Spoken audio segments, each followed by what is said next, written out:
हुजूर अलैहिस्सलाम ने मजमा सहाबा पे नजर डाली, फरमाया कि बताओ भाई वो कौन सा दरख्त है जिसकी मिसाल मोमिन की तरह है। वो ऐसा दरख्त है जिसके पत्ते ही नहीं झड़ते। हजरत अब्दुल्लाह इब्न उमर रदी अल्लाह तआला अन्हु फरमाते मुझे जवाब आता था कि वो खजूर का दरख्त है। कहता पीछे हटें आप, मैं बताता हूँ आपको इसका जवाब क्या। हजरत अब्दुल्लाह इब्न उमर कहते मुझे पता था कि वो खजूर का दरख्त है, लेकिन मेरे वालिद बैठे थे, अबू बकर सिद्दीक बैठे थे, मौला अली बैठे थे, सहाबा बैठे थे। आप फरमाते हर एक मुझसे बड़ा था, तो मुझे मेरे अदब ने इजाजत नहीं दी कि मैं जवाब दूं।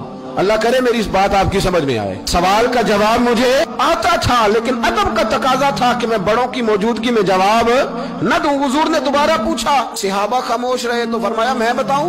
या रसूलल्लाह बताइए। तो महबूब फरमाने लगे वो खजूर का दरख्त है।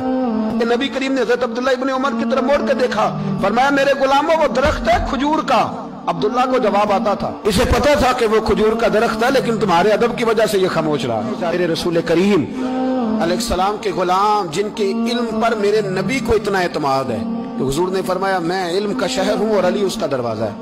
और जनाब उमर फारूक जैसे लोग कहा करते थे कि अगर अली हमारे दरमियान मौजूद ना होते तो हम तो हलाक हो जाते। इनके मशवरे, इनकी बातें हमें महफूज रखती हैं। हजरत अली फरमाते मैंने नबी पाक से एक सवाल पूछना था। ऐसा तो नहीं ना कि उन्हें बातें नहीं आती थी, उनके तो इल्म का ये हाल है कि हुजूर ने फरमाया मैं अगर शहर हूं तो अली उसका दरवाजा है। तो फरमाते हैं कि मैंने नबी पाक से सवाल पूछना था। सवाल 14 दिन मैंने इंतजार किया।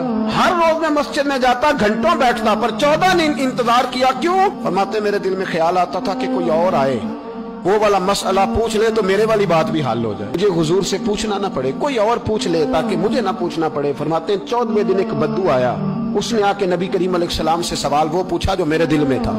फरमाते हैं नबी करीम जवाब उसे दे रहे थे और मेरी तरफ देख देख के मुस्कुरा